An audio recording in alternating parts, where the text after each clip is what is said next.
ఈరోజు ఒక పవర్ మీకు ఇవ్వబడతా ఉంది. ఒక శక్తి నాకు కావాలి ప్రభు అని అడుగుతున్నా కదా. పాములను, తేళ్లను, శత్రువుని ఎదిరించడానికి, నీ పాదముతో తొక్కువేయటానికి. పాము అంటే శత్రుత్వం సూచనగా ఉంది. శోధనకి, కష్టాలు, బాధలు, తేళ్ళు అందరూ కుడుతూ ఉంటుంటారు, తిడుతూ ఉంటుంటారు, గొడవలు పెడతా ఉంటుంటారు. ఆ బాధ పెట్టే వాళ్ళందరినీ కూడా యేసు నామములో నువ్వు అణిచివేస్తావు.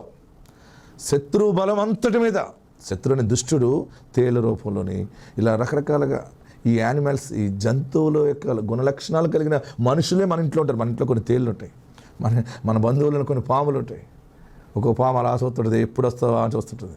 ఏమరిగినట్టు తేలు అక్కడే ఉంటుంది, అక్కడ జర్రు ఉంటుంది. నీ భర్తగా నీకు గొడవలు పెట్టడానికి, నీ పిల్లల మధ్య నీకు గొడవలు పెట్టడానికి. ఇక మీదట ఎవ్వరూ ఏ గొడవలు పెట్టడానికి లేదు.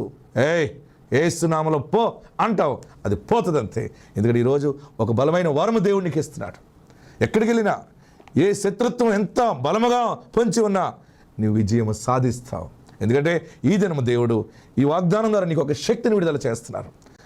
శత్రు బలం అంతటి మీద నీకు అధికారం ఇచ్చి ఉన్నానన్నాడు అంతే. నువ్వు మాట్లాడు, నువ్వు నిలబడు, ఏది నీకు ఎంత మాత్రం హాని కలగ చేయటానికి లేదు. విజయము దేవుడికి ఇస్తున్నాడు. ఆత్మబలము నీకు కలుగును గాక.